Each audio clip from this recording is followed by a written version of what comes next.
It is just a huge honor for me today to be podcast interviewing Brian McCarthy, the Executive Vice President of Dentsply Sirona subsidiary Futuredontics.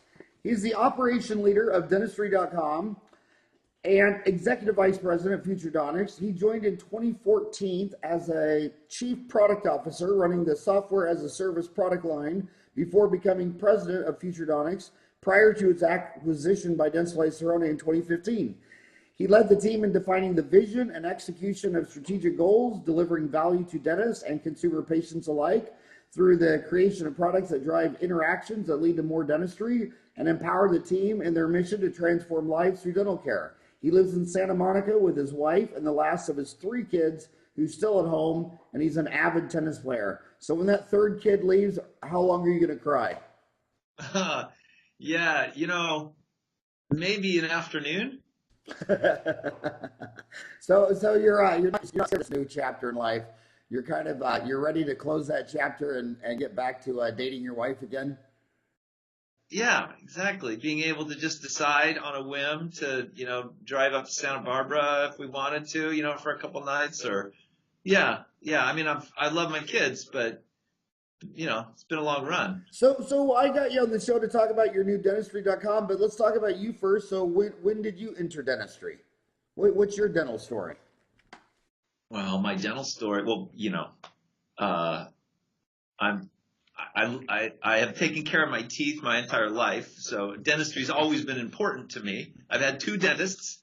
I'm 56 years old, and but wow, you've only had 2 dentists in 56 years. Yeah, Dr. O'Brien until college, and then I have Dr. James Perlstein over here in Beverly Hills for the last 30 years.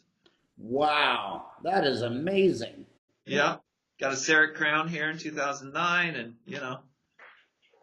Right on. And then when did you enter it professionally? Yeah, so I've been in the online marketing world really since Web 1.0, and just 2-sided marketplaces for the most part, paid search and things like that. City Search, you probably remember the name, ran product for City Search for 3 years, and then entered 1-800-Dentist and Futuredontics in 14. So really, that was my entry point into dentistry. Yeah, that's always been an interesting brand because you totally brand 1-800-Dentist to the B2C consumer, but Futuredontics to the B2B dentist. Is that pretty much how you look at that? Yeah, I mean the consumer brand is 1-800-Dentist. It has been, right? And the dentist brand is Futuredontics? Yes. Yeah. I mean, that's just kind of the way it was when I got here, and it seemed to make sense. But, dentists know 1-800-Dentist as well, of course. And how's 1-800-Dentist doing these days? It's doing fine. But so jumping into Dentistry.com, we came to Dentistry.com when we realized that 1-800-Dentist, even in its name, it's a phone-based service. And over the last 10 years in particular, right, everyone's going more and more online, and consumers are requiring more and more immediacy. They do everything from these little devices here. And so we felt like it was time to add an additional product and make it entirely web-based and build it with the greatest convenience. And actually, in a lot of ways, it's very different than 1-800-Dentist. Right. And what I thought, it was more an American brand because a lot of foreign countries don't even have the alphabet on the phone numbers. I mean, many countries, if you said 1-800-Dentist and said on the phone, when you're lecturing around the world, dentists are like, what are you talking about? So that was more an American thing, wasn't it? Yeah, no, I think so. We've never ventured even up north. Like it's only in the U.S. Yeah, and these smartphones, I mean, it's, I knew it was something totally different when, wasn't it Jobs who stuck the internet in the cell phone? I mean, wasn't that about 2007? It was 2007. He made it useful. It was there before, but he revolutionized it with the iPhone. Absolutely. it's all about the form factor and the ease of use. He really is. You got to give him a lot of credit for that. I do. I mean, I really do. I know a lot of people are throwing him under a bus these days because obviously he wasn't that great of a father, and he didn't give a lot of credit to all the people that made it happen. But I think what they're missing is that, he might have tried to pull himself off like he was the Tesla behind all this technology. Not true. But man, what a genius marketer. I mean, he was the biggest marketer in our lifetime. I mean, his smartphone. And I knew something was totally different with the smartphone the minute it came out, because you would start to leave in your car to go somewhere, and then one of your kids forgot their smartphone and they panicked and had to run back in the house. I mean, no one did that for a Motorola flip phone. Right. They didn't do it for, all these technologies like a PC or a laptop or all these devices. And all of a sudden, in fact, in England, they were calling it, when I was over there, they called it a handy. They didn't call it a smartphone. They called it a handy because you just always had to be holding it in your hand. Yeah. And so now you've gone from 1-800-DENTIST, where you're dialing on those numbers. You remember the phone number by you can remember the word dentist a lot easier than the phone number. Mm-hmm. And now your Dentistry.com is for the smartphone. Well, I'll share some stats with you. So Google says there were 1.49 billion searches for dentistry and dental health in the U.S. in the last 12 months. 1.5. Wow. And the great majority of them from a phone, from a smartphone. So that's I don't know if you call it a watershed moment, but that statistic tells a lot. People do everything via their phones now. They do banking, directions, travel, dining out, ordering in, socializing, everything. And if I know that you don't shy away from provocative, subjects in dentistry, how have we been as an industry in providing the consumer an excellent experience when it relates to the smartphone? I think all of us collectively are not doing as well as we need to do in order to bring dentistry forward, elevate dentistry, and give consumers that convenience that they now expect from all of their providers. Yeah, and the dentists don't get how the consumer is just focused on their cell phone. Like when you go to so many dentist websites, I mean, I have to give at least half of them an F. I mean, they don't even have a passing grade. They think their desktop their desktop PC website is fine. And they don't even know that 100 people might land on their website on their smartphone, and for maybe one conversion to a phone call. Yeah. And then every time, like there's a big convention out here this weekend in Scottsdale for prosthodontics, CAD/CAM, making dentures. Man, they'll pack the house. I mean, they'll get 1,000 people to show up to that, and half of those people, 90% of the dentures they'll never make just because their website won't even get them through the conversion. Yeah. No, it is critical. And so one of the, we're building a community. So if I was describing Dentistry.com, I'd say it's a three-legged stool, right? On the one hand, you've got pro dentistry content that we might commission dentists to write content, and then there's content that's out there. We aggregate content from the web. We want to provide as much information to consumers about dentistry, its value, and what's going on in dentistry today. So that's one leg. The second leg is, and I think this is a bit of a departure, that, there are advocates out there for dentistry. We think of advocates and discoverers. And there's no place, though, where people can really share their stories about dentistry or ask questions about dentistry. And so the second leg of the stool is the community. It's a community for consumers to interact with each other, but then also for dentists to chime in.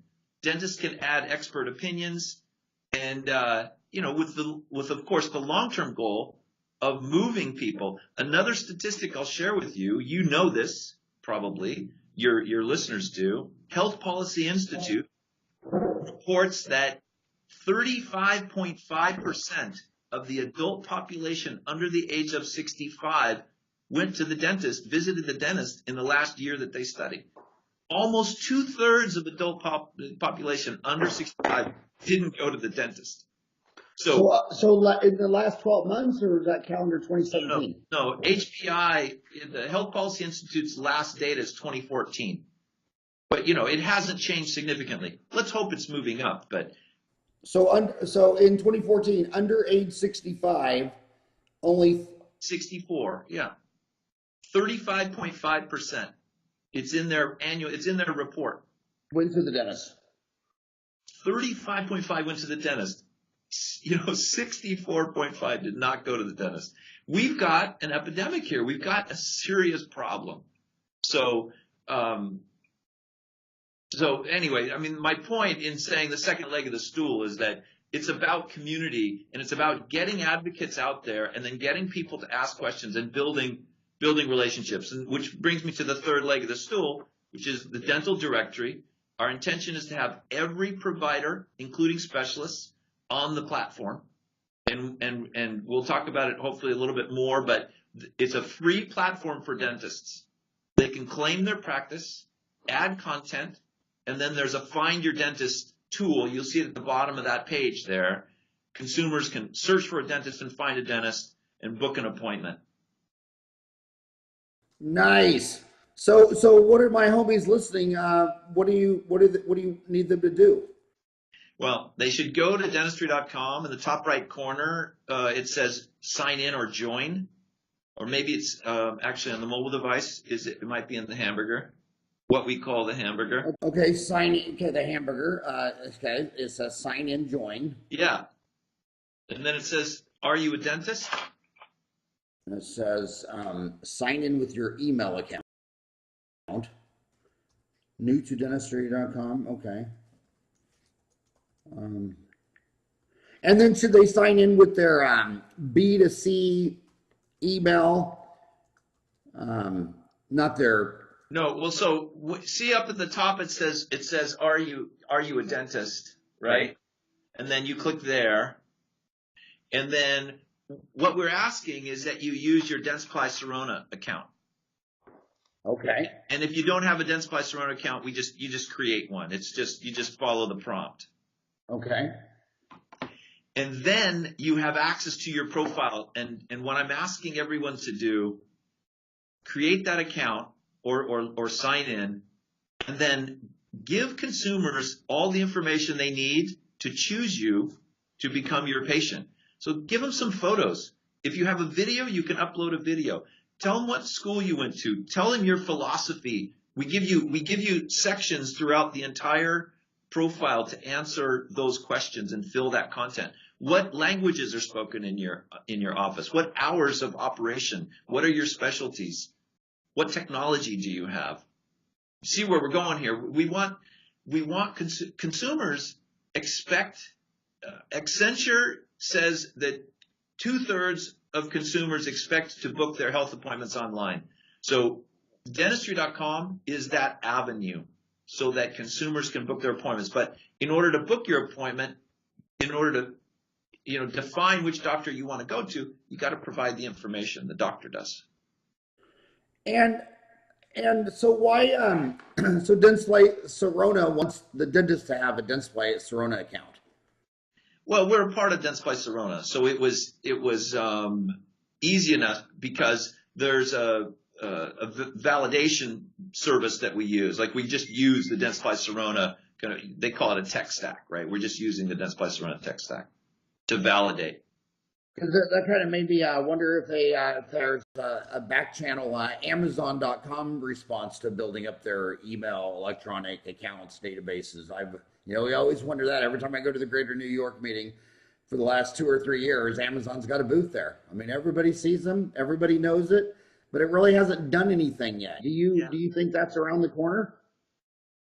Well, so I've been in technology for 19 years. online marketing and technological platforms. I think technology is going to change every one of our industries. It's already changed significantly, but it's going to continue to. Not only in the practicing of dentistry, but in all aspects of dentistry. And so, yeah, I mean, I think that Amazon has the potential to, change the industry. Yes. So they make a Dentsply Sirona account, and then they claim their name for Dentistry.com. So then what's in it for the dentist? How does it, I mean, I know my homies, there's one thing they want. They want a patient. They want a new patient. They want someone with a broken tooth, a toothache. So how does this effort on registering on Dentistry.com, how does it translate to them getting more new patients? So we're ramping up our advertising efforts. And we're writing a lot of content. We're going after search engine optimization. So again, remember 1.49 billion searches for dentistry and dental health. So the goal is to get consumers interested in dentistry, get them onto the website, and then get them to build relationships with doctors and book appointments. So this is a free service for your dentists. Once they've claimed their practice and put some content on the site, they're going to rank highly in the search results, and consumers are going to find them. They're going to book an appointment, either request an appointment, or in about 4 or 5 weeks, we're releasing online appointing as well. So consumers, consumer behavior, it's kind of tricky.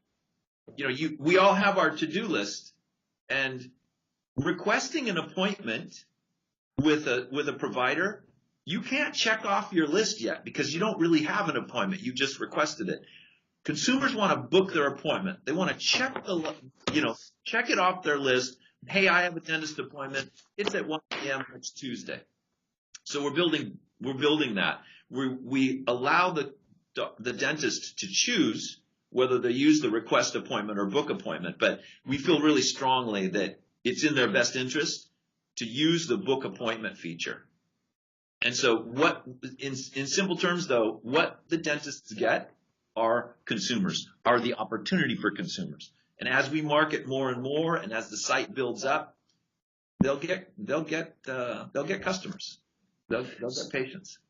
So I get request an appointment. Your dental office gets an email about somebody requesting an appointment, but scheduling an appointment, well, you have to actually interface with the practice management software, the big boys, Henry Schein's Dentrix, Patterson's EagleSoft, Open Dental. Yeah. So in the very first release, it will be manual. So you'll put some appointment blocks on your calendar on Dentistry.com. And then you want to make sure, a lot of doctors, what they do is they'll create a separate operatory for their online booking, and as long as the front office is responding to the consumer quickly to fit them in, then that's going to work fine. But then, in subsequent releases, we will integrate with the top practice management systems so that it's turnkey. And when you say top, will you name them? Oh, I mean, I would certainly say, the Dentrix brands, EagleSoft, as you said, OpenTable. I mean, we have different relationships with all those people. So of course, we want them to participate. Certainly EagleSoft and Dentrix, we know they have API, open APIs. And so we go through the front door with them. So Dentrix and EagleSoft will be the main two. Yeah. But who would be anybody else on that list? You said OpenTable. I think you meant Open Dental. I'm sorry. Is that what I said? Yeah. Yeah. Well, I think there's an OpenTable. Isn't there an OpenTable app where you schedule your own reservations? Exactly. Yes. For a restaurant. Yeah. Now, is that scheduling? Is that different from? I'm a 56-year-old grandpa, 4 kids, 5 grandkids. Is that different behavior for versus millennials? I mean, is this going to be mainly scheduling an appointment online? Do you think that's going to be a millennial behavior, or do you think baby boomers are going to do it too? No, it might be that if you look at these behaviors, the early adopters might be millennials, but then it expands. Look at Facebook. the number one growing, I think the number one, even by volume, age group are baby boomers on Facebook. I have a 16-year-old son. He doesn't even have a Facebook account. It's done. They're on to something else already. And what's he on to? Well, Instagram and Snapchat. Yeah, and Instagram. Crazy. He's a nerd, so he's really into Reddit. Do you know Reddit? Reddit's my favorite is Dentaltown. My second is Reddit, and there's no third. Yeah. There's no third. There's a pretty active dental, community on Reddit, I thought. Yeah. And I think what it is, it's so funny. I got Dentaltown up 5 years before Facebook. This March 17th. It's an institution in itself, Dentaltown. Well, this next St. Patrick's Day will be our 20th anniversary. And I think Reddit is huge because you can make an account anonymously.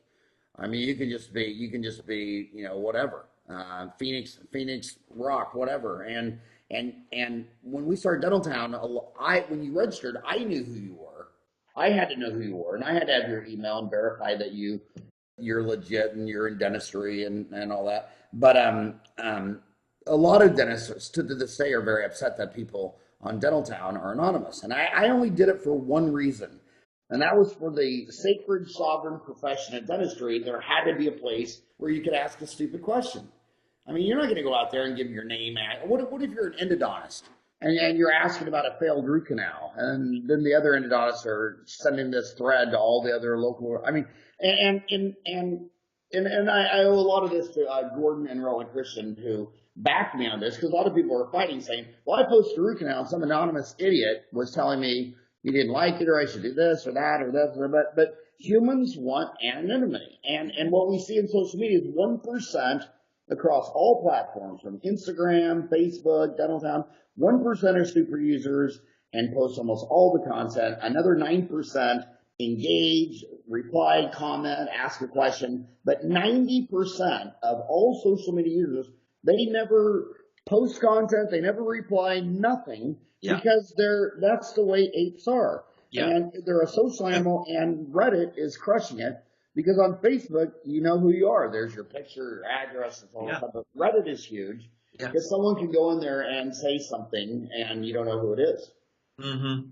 And that's why we do that at Dentaltown. And when you sign up for Dentaltown, I mean, I know who you are, but yeah, Reddit's huge. And I think you said he went to Instagram. I think Instagram is still awesome, because I think Mark Zuckerberg is running it the way he's running it until Snapchat is dead, and then he'll ruin Instagram by, right now, if I make a tweet on Twitter, it goes to everyone. If I make a post on Instagram, it goes to everyone. But you make a post on Facebook, I mean, it might only go to 4 or 5% of the people that follow you, because they're so busy pushing so many ads. But right now, it's just Instagram and Snapchat, LinkedIn, Twitter, Dentaltown, where you can make a post and anybody following you gets it. Yeah. So the millennials will probably be the early adopters, but you think baby boomers will start doing this? Well, absolutely. I mean, how much online booking do you do? Like, do you book, like, say, your medical appointment, or, I mean, does your GP allow you to do that? You're asking me for my stuff? Yeah, I'm just curious, because, like, at our age, I will book appointments online all the time, and so I think while it might have started with the younger generation, I think everyone is adopting this. This is the expectation now, that you can do everything yourself online.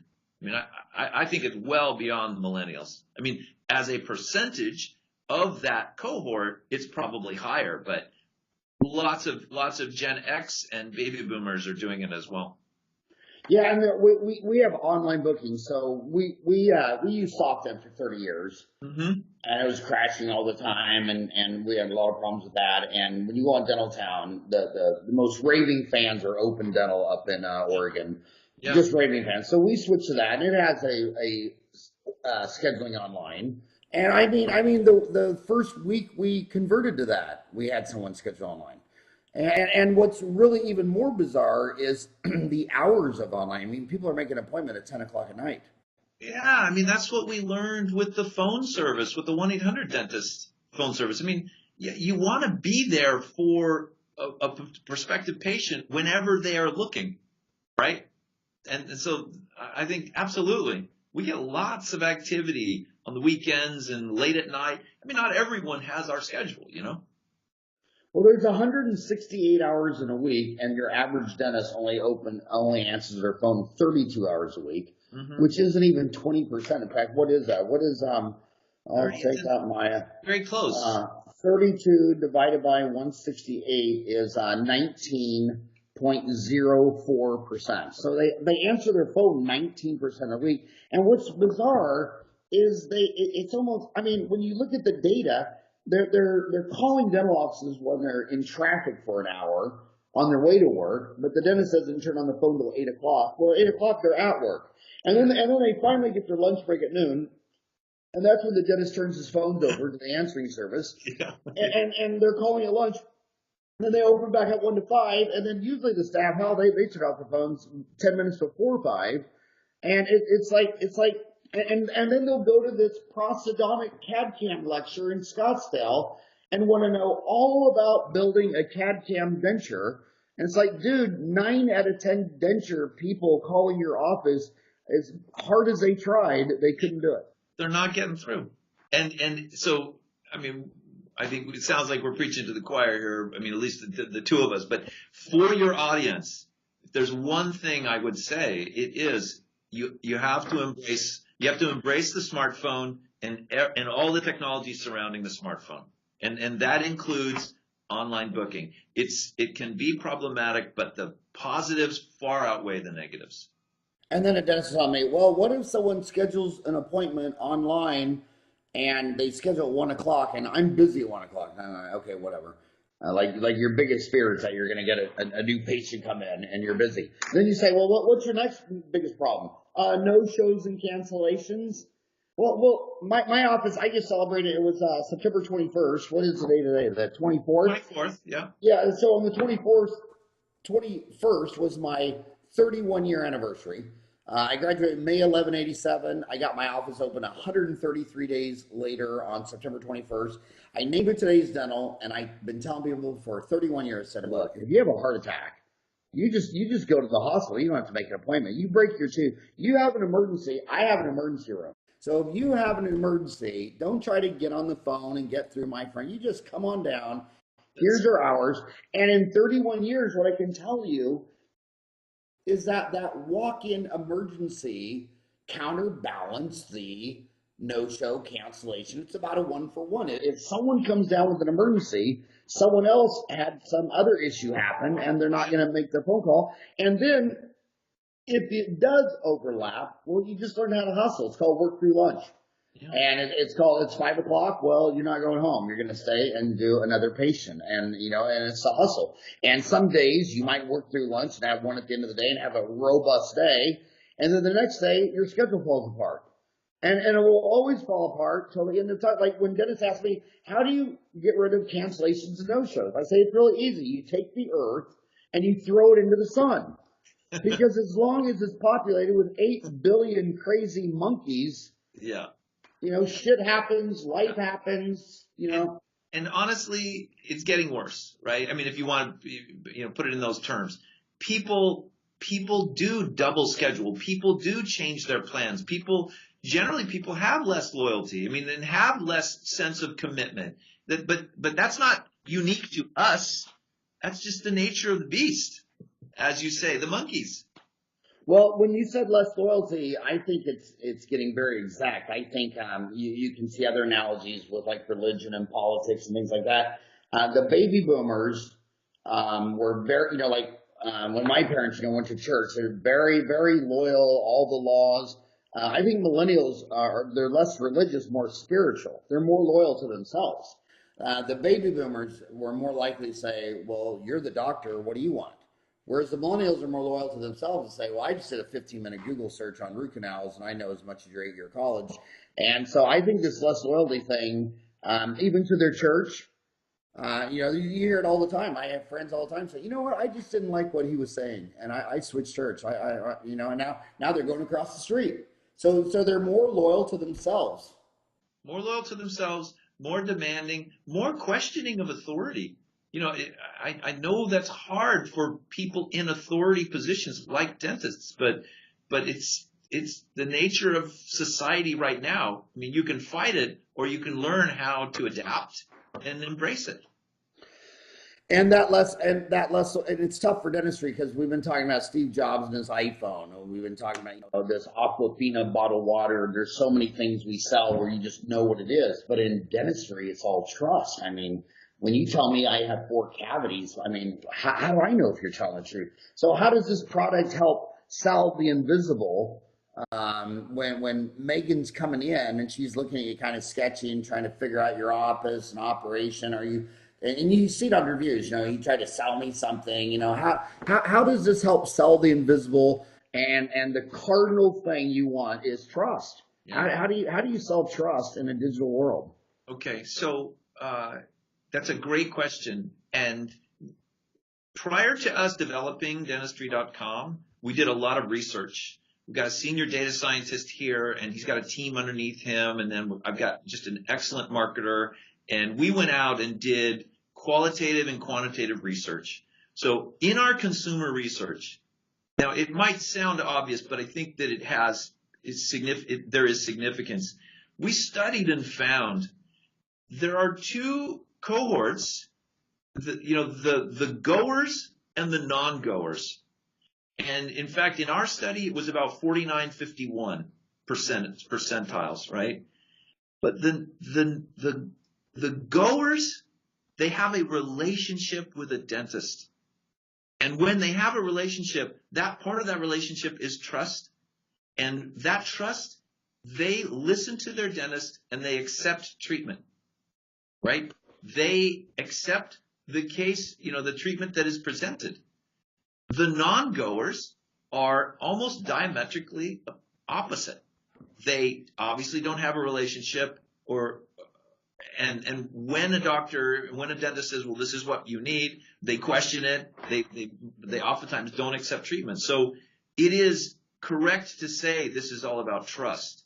And our solution to that is the community, and is creating this platform where consumers and dentists can interact. You have this wonderful platform for dentists to interact with each other, but what we're intending here is to create the platform where consumers and dentists can interact. Consumers interact with each other, the advocates helping the discoverers, but also the consumers interacting with dentists reaching out to them so that they can build trust. I mean, what is the basis of trust? It's communication. So we need a platform where they can communicate. That's what Dentistry.com is. And will a dentist be less incentivized to, okay, so let's say I go onto Dentistry.com and this guy named Brian McCarthy out in Santa Monica asks all these questions, and I'm engaging him and spending all this time, but I'm in Kansas. Wouldn't a guy in Wichita, Kansas, wouldn't he rather want to answer a bunch of questions to patients in Wichita, Kansas to build that relationship and get a referral? Yeah, I would say he would rather that, definitely. But there is a benefit to what he's doing. When he is interacting with consumers, he's building up his profile. That content that he's writing is associated to him. We're recognizing him as someone who is active. We're gonna raise his search results. We're gonna make him more prominent. So when someone in Wichita is actually doing a search, he ranks higher because here is an active, avid dentist that's willing to give of themselves to answer questions and I use this term a lot, elevate dentistry. We want to raise the profile of dentistry.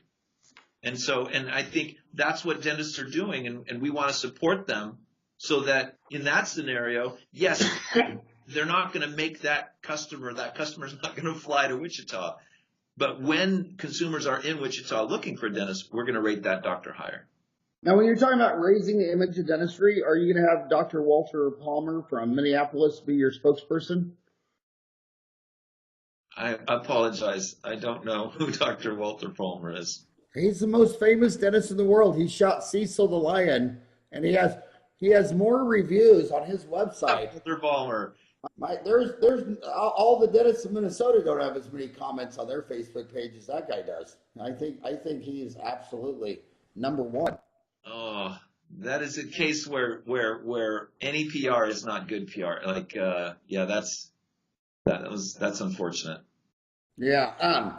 Let's talk about you said pro dentistry content and raising the image of dentistry. I have noticed in my 56 years that the one thing that's gone down the most in society is trust. I mean, God, when I first came to Phoenix and it didn't have fluoride in the water. So we started this group, me and Jack Dellenberg, it was the dean of the dental school out here, and we started Arizona Citizens for Better Dental Health, and it took like 2 years together. But when you said, well, here's some studies for the Centers for Disease Control, people were like, oh wow, let me read them, or thank you for that, and thank you so much, and now it's like, oh, they're a shill for the pharmaceutical company, they're a shill.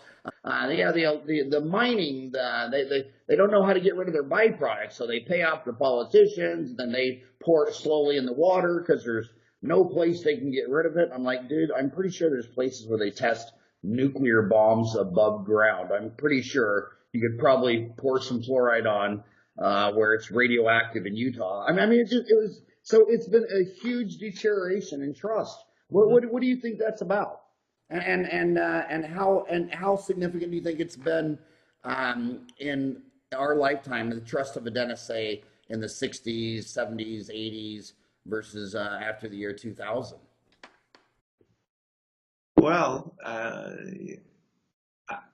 as much as we love these devices and we love the internet and we love how information flows so readily, I think it can be manipulated to the to the negative, right? Just as it can be manipulated to the positive. So I think that you're asking that's a big question, right? The polarization and distrust and misinformation, and I mean it goes on and on and on, right? So I think Dentistry.com's purpose is to be a location where we can present the right profile of dentistry, right? The right way of looking at dentistry, aggregating it from around the web too, because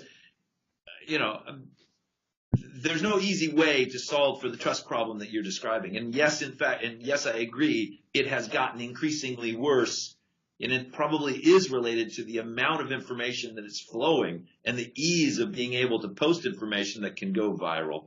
But I believe in the positive future. I believe that we can solve these ills, and it takes every one of us thinking positively and acting positively. And, that's what Dentistry.com is for us. Well, I think what it is a lot of times you hear people say, when you talk about why are people in prison, I mean, there's three variables. They didn't finish the 12th grade, they have substance abuse, and they live below the poverty line. And a lot of people start saying, well, during the Great Depression, there was no crime. Dude, there were no records. I mean, I grew up in Kansas. All the stories I heard of Dodge City, it wasn't some nice, church picnic. It was a brutal area during the Dust Bowl. And I think it's just a process where I think what social media did is now you actually get to see what all the crazy monkeys are thinking. And so they're all getting together because I'm not crazy if I got 100 other friends on Facebook that agree with me that vaccines are causing all these diseases and all that. But as a dentist, we were trained that the most important thing was the diagnosis and the exam and the treatment plan. You don't want to get an A+ on a root canal when you find out later that the tooth didn't need a root canal or it should have been extracted. So I think what is happening now is we're getting a really accurate diagnosis and treatment plan of what 8 billion people are actually thinking, and then you'll actually know where to go and know where to start. And, so I think it's just a process, but it's always 2 steps forward, 1 step back, 2 steps forward, 1 step back. And this transparency has made 2 steps back, but I appreciate that you do see that your opinion is it's ultimately going to be for the positive. I agree with you. I think that there's a lot of there's a lot of negative results of technology, but look where technology is taking us. And this probably much more than I do, but the advances in technology and what they're working on now, where a dentist can be so much more valuable to a consumer when they're coming in, either checking the saliva, or we know that the mouth is the gateway to overall health, but technology is going to make that even that much more effective, right? And I think that bodes very well for dentists in the future, right? Because all of these technologies, the price will come down, and then the adoption will go up, and they'll have the opportunity to really be giving not only just meaningful value to oral health, but being able to assist the patient in connecting with their GP if they need to later on, right? And all of that happening, in real time via technology. So when we talk about, Socrates said humans had two emotions, greed and fear. The biggest fear out there today is with the people listening to you right now is the DSOs. They love to go to dental schools and tell all the people in dental school that, they end the private practice over. Here's some free pizza. Listen to this gloom and doom, and then come work for me. And the lady listening to you right now owns her own practice, and she's 35. She's in Oklahoma, and they just opened up some corporate dental deal. What is your thoughts on corporate versus solo, and how does Dentistry.com take that into consideration? Or, well, I guess basically just saying, do you think that 35-year-old little girl can compete against a DSO that has 100 offices? The short answer is absolutely. This woman, she has, for one thing, she's got her own wit, and she's got her own control because she owns that dental practice, and she can personalize. She can use her knowledge, right, to create an experience for consumers that is unique and valuable and worthy. And I respect the fear that an independent practitioner would have towards DSOs, but look at what they're doing, and what of what they're doing is valuable to consumers that you can adopt yourself. And we love having a 32-hour work week, but one of the values that DSOs offer is expanding the hours of operation for the practice. And so there's so there's things like that, and there's also just personalization, learning, becoming a part of your local community as an independent. I mean, there's great value in that. And I think it's much harder. That's where you zig when the DSOs zag. I think there's a lot of different things that independents can do. And you have to respect the DSO and the competition, but you have a lot within your power to change, for the better. Yeah, I mean, when I was a little kid, got vaccines, there wasn't a mother in Kansas who questioned the pediatrician on the vaccine. I mean, they just humbly thought, well, you're a pediatrician, you're a doctor, this is what you do. Trust. So who am I? Yeah, trust. So I think the number one competitive value that these individuals have is the trust. And sitting here for 31 years, I mean, how many times do you hear, every time I went in there, they had a different dentist. Every time I went in there, there's a different dentist.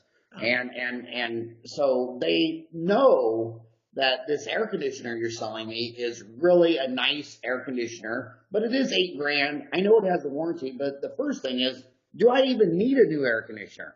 Are you sure you can't fix my old one with a shot of Freon? So I tell the individual that the reason I never got into DSOs and all that kind of stuff, because I watched this. I remember talking about this with Rick Workman, the founder of Heartland, who has the most dental offices, back in Destin, Florida, at a profitable dentist seminar with Woody Oakes. And but I thought that the sundries and lab, all the business deals, I mean that's more efficient, but the core value was the relationship. Yeah, yeah. And let's just state the obvious too. 35.5% of the adult population went to the dentist, in that last year that HPI studied, 2014. There's a lot of consumers. There's a lot of prospective patients out there to capture, So so that's kind of in a way the world of abundance. You have to don't think scarcity, think abundance. Think about how do you get more people to the dentist. And if you are actively doing that as an independent, they're going to come to you, just like as you said, because you're building trust. You're building a relationship. You're building that inside your community. So how do you make money off this deal? How does Dentsply Sirona stay in business? Well, over time, we will add paid products. Right? So there's the possibility of some advertising on the site. We're going to look at that. B2C advertising for the consumer, like toothpaste, Crest, Colgate, Listerine, or are you talking about B2B advertising from like Dentsply Sirona for composites and cans? So both, right? So on the consumer site, there might be advertising at some point for consumer products, new toothbrushes and all sorts of stuff, right? There's a whole path to revenue there. Then we also have the dentist portal. When you've claimed your practice, then you go into your dentist portal pages where you can go in different tabs and you can add your office information and so on, right? Well, there's opportunity for us to market, and maybe it's Dentsply Sirona products or maybe it's, other products, maybe non-competitive other products, but marketing to dentists for sure. Like that's a possibility. There's, financing, providing financing to consumers is a potential. There's, and then there's membership plans. There's the insurance companies themselves. So, potentially they would want the space to market to consumers. It goes on. And then also just, so one of our tenets is to provide the very best experience to consumers. Again, we always go back. I didn't mention this to you, but we have what we call our MTP, which is our massive transformative purpose. Massive transformative purpose. We got together as a leadership team. We took an all-day offsite. We did a lot of work and exercises. Our MTP, transforming lives through dental care. Transforming lives through dental care. Those are big words. 5 words, but powerful when you think about it. Because if every decision we make is grounded in that pursuit, then the immediate making money has to take a back seat to getting more people on the platform. And consumers expect choice. And so that's why we provide a free service to doctors, because we want every doctor on the platform to have their photo and content so that consumers have choice. Then that will ultimately lead to an active community, an active searching and finding of dentists. And then over time, we can add features for dentists that we will charge for to make, say, their profile management easier. Like that would be something. And then also, we talk a lot about treatment. It's not just new patients, but existing patients, and getting them to accept treatment. Is there a way for us to help? If consumers are coming to our site looking for information on dentistry, how about we give a service to doctors so they can send people to Dentistry.com where they can learn about a treatment plan. Like, this is why you need a root canal. And here's a 30-second or a 60-second simple video to explain it. Make it digestible and easy for consumers. Yeah, and I also think social media has massively shortened the attention span. And, you go to some of these dentist websites and they'll have like a whiteboard and it's like, okay, I've been listening to this spiel now for like a minute. Just get it out there. Just vomit it out in 30 seconds. No one, that's why I think our DentalCon Online CE is so amazing, because these speakers will submit a 3-hour lecture, and in time you get rid of his vacation and his children and his wife and the hems and the haws. And then sometimes you have to go back to him and say, we need 15 more minutes. And like, dude, I gave you 3 hours. It's like, yeah, in 3 hours, you were only talking for 45 minutes. The attention span is intense. And the financing thing, I mean, you said you might do some financing. Do you have a financing partner? No. And this is all just kind of early days. Conjecture. Yeah, it's conjecture. Well, the financing thing is tough because these dentists went to school 8 years to be a doctor, and they honestly tell you, like, look, dude, I don't like selling dentistry. I don't like it. And you keep seeing where 5% of the dentists routinely, the average American between age 16 and 76 will buy 13 new cars, and the median average price of a new car is $33,500. And as soon as they make their last payment on that car, they go get it in for another one for 5 more years. And 95% of the dentists will practice their entire career without selling one treatment plan for $33,500. And then in every single zip code in America, there's a guy where he just sees patients Monday through Thursday, and then Friday's the big case. And he just goes in there and does, an all-on-4 upper and lower, 50 grand, or takes everything out and replaces it with ceramic and whatever. And it's just amazing how the dentists want to, blame it on the DSO. Like, I remember Wichita, Kansas, 400,000 people, they had, several hundred dentists. They got their first DSO, and it just freaked out the whole community. Yeah. It's like, why did this freak you out? You're in a medical dental building with 8 people, and one guy does a $30,000 case every Friday for the last 20 years. You've never done one in your whole life. And I've never seen anybody get a new car that wasn't all excited and thrilled, and they love it, and they show you, and they come by your house. I got 4 boys. I can tell you, they got about 2 or 3 good friends each. Every time they got a new car, they had to bring it by the house and show me. It's all excited. But that's how people feel when they get a smile makeover. Yeah. And they get all done, and these dentists will go their whole career without doing just one of those cases one time, while he looks in the eye and says, well, I don't like selling dentistry. I'm like, well, maybe you should go sell cars. Do you like cars? I mean, maybe you get excited about Mustangs. Why can't you get excited about teeth, smiles, makeovers? Yeah. Well, what's the famous line? It's like the best salesmen, they love their product, and then they sell the love. Sell the love. Sell the value, So yeah. I think your earliest adopters, the ones, in my opinion, who are most business savvy, without a doubt, are the orthodontists.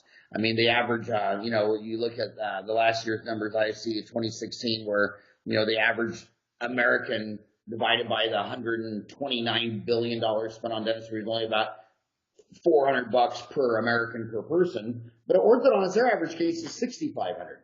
So they realize, if I do this marketing, I do this Instagram, if I do something in a new patient, it's $6,500. It usually takes a dentist over 5 years to extract that same amount over a new patient in dentistry. Yeah. So I imagine your early adopters will be orthodontists in growth. Is that what you're experiencing so far?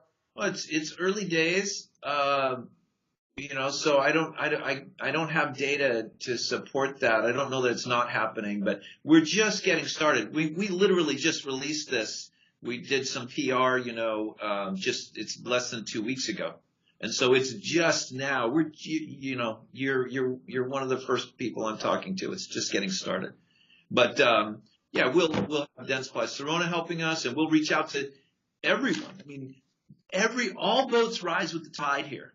If we need to move that 35.5 number, we need to get a lot more people to the dentist, and then you add another 20 million people across the population, and I think that moves the needle. I think we can move that 129 billion number, right? Everyone wins when we do that.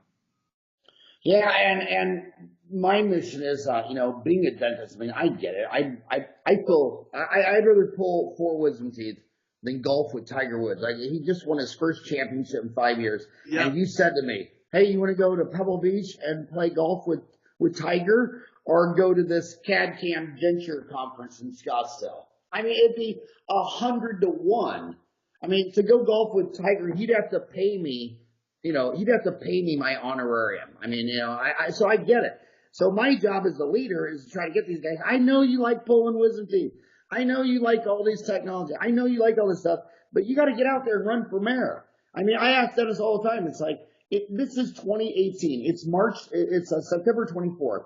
I mean, I've had so many chiropractors over to my house, lunch, dinner, wine, dine. Every time I go to the grocery store, I go chat with the pharmacist for 5 minutes, make sure he's got my cards, make sure I'm in his cell phone. I tell him, you don't even have to get my number, dude. Pull out your cell phone, FaceTime me. I mean, if he's got a broken tooth, he can hold his cell phone right up to his face and I can talk. And they just got it. That's not their natural gig. They got to get out running from there. They got to go on. And maybe Dentistry.com will be better for them, because if you are a painfully shy dentist, and most dentists are introverts, they have a personality of a scientist, an engineer, an accountant. They're not a Kardashian. Then maybe sitting on your desktop at home with your cat, creating content is maybe their cup of tea. Yeah. No, I think so. I think absolutely. Because that's not everyone's forte.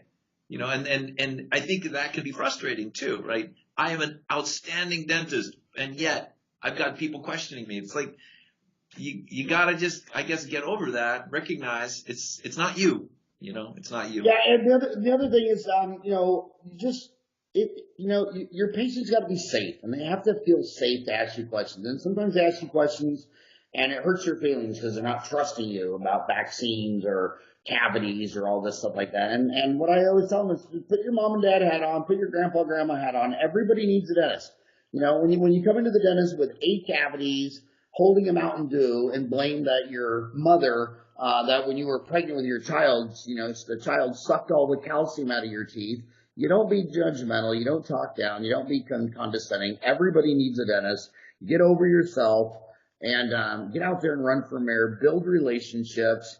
And it's just it's so easy. And back to the website. I mean, my God. I mean, every time I talk to a dentist, I do 2 tricks with dentists. When I talk to the dentist, I ask them if their office is open.